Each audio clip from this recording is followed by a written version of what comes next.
What's up, YouTube? This is Too Raw for TV. Before I get into this video, as always, I'd like to remind you guys that if you like to donate to this channel, if you like to show love to this channel, you can do so in the links provided in the description box. I will also put a link in the description box to the article from which I'm reading from in this video.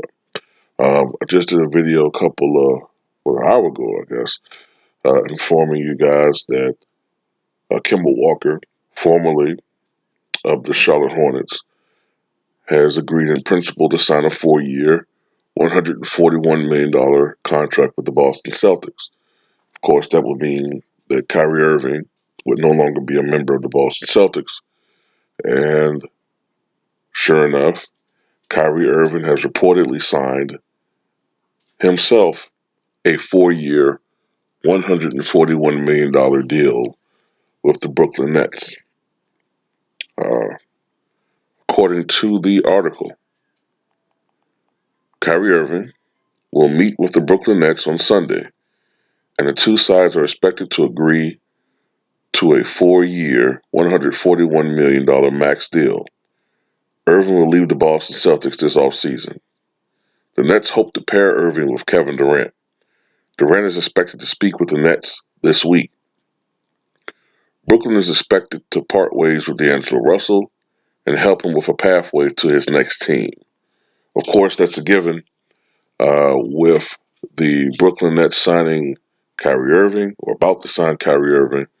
D'Angelo Russell is expendable, and D'Angelo Russell has indicated that he would not be part of any team where his job was essentially be taken by Kyrie Irving. So that leaves D'Angelo Russell out there, and you wonder where he's going to go.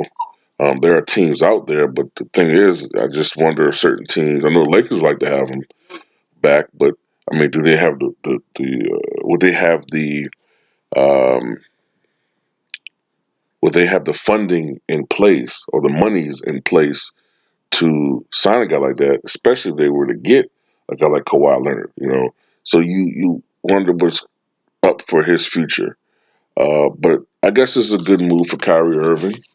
Um, Definitely considering the fact that the Boston Celtics didn't appreciate him. You know, when I remember it was a total 180-degree turn from how they viewed Kyrie Irving back in August. I think it was of 2017 when he was traded from the Cleveland Cavaliers to the Boston Celtics, and they were filled with optimism when they acquired Kyrie Irving back in August of 2017. But of course, the 2017-18 season was filled with a lot of misfortune. Of course, Gordon Hayward got injured.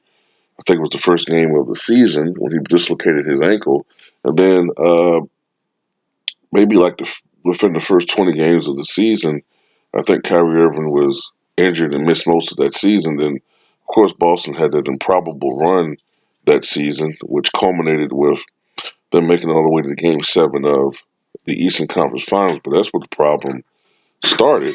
The problem started with the fact that a lot of those guys on that team, Terry Rozier, Marcus Smart, Jason Tatum, they all felt because of that individual run that they didn't need to follow the lead of a guy like Kyrie Irving. They basically felt like, well, if we were able to accomplish this without you, how could you teach us or lead us uh, further? Look what we did our first year. But they have to remember is that Kyrie Irving is an NBA champion.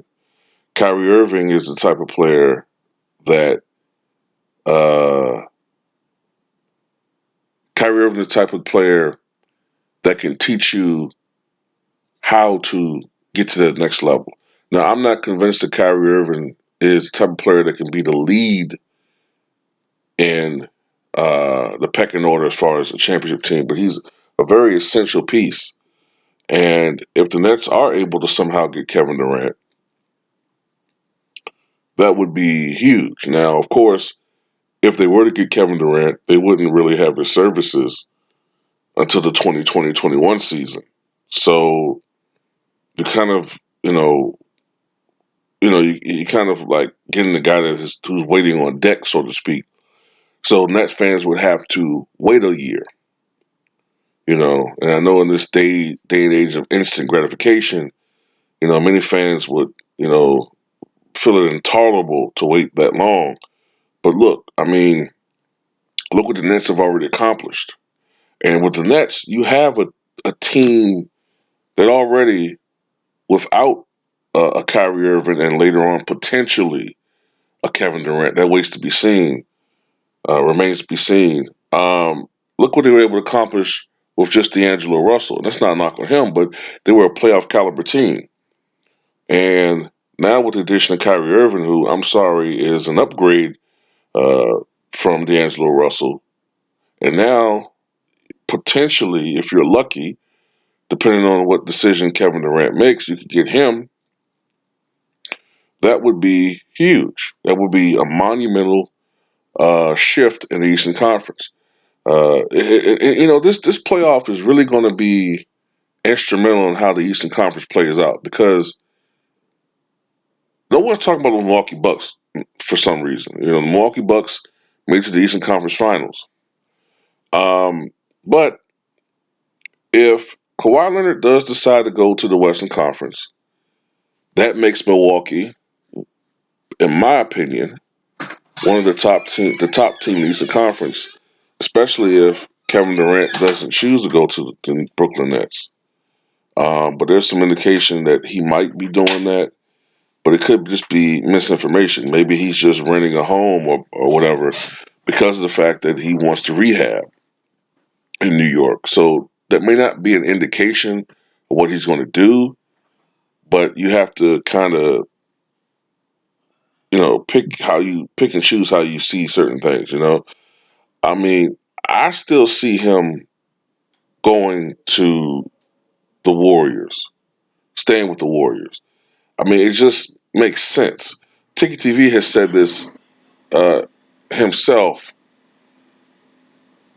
At this stage of his career, talking about Kevin Durant, it just wouldn't make sense for him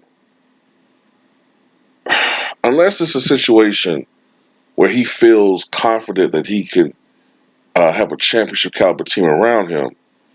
Um, it just doesn't make that much sense for him to lead the Warriors. Now, the only thing I can think of, because essentially it's a legacy battle now between LeBron James and Kevin Durant. The only thing that does make sense is if he were to join a team like the Brooklyn Nets, it would make some sense in some ways for him to leave. That's the only thing I can think of. Essentially, it would be a battle on the highest stage. Rather than just battling each other in the Western Conference Finals, you would be going mano a mano with your generational foe if you're Kevin Durant. I know this turned into a video about Kevin Durant. I just got to get this point across. It would make sense if he were to go to a team like Brooklyn because you would be going against your foe, LeBron James, on the highest stage, which is the NBA Finals, as opposed to just the Western Conference Finals. And also, we have to wonder just how hurt Kevin Durant was by this past season. What Draymond Green said to him,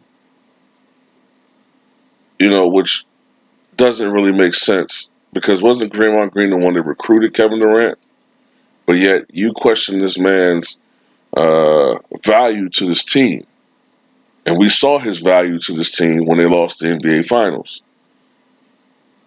So if they do lose Kevin Durant, the Warriors, then you have to really put blame on Draymond Green for that. Now, back to Kyrie Irving. I think Kyrie Irving has become very disrespected as an NBA player. And I really dislike the fact that the media puts so much blame on him for what went wrong with Boston. When in reality, a lot of it had to do with chemistry issues, uh, guys not being on the same page, a very weak and ineffective coach, and the terrible play of Gordon Hayward, especially on the defensive end. And also, certain players, Jason Tatum comes to mind, guys who just did not play on the same level this past year as they did the year before. So, those are my thoughts on Kyrie Irving going to the Brooklyn Nets. I wish him success. It'll be monumental if they were somehow able to get Kevin Durant. We don't know what's going on. We're only guesstimating. But the next couple of days should open up our eyes to what's exactly going to happen.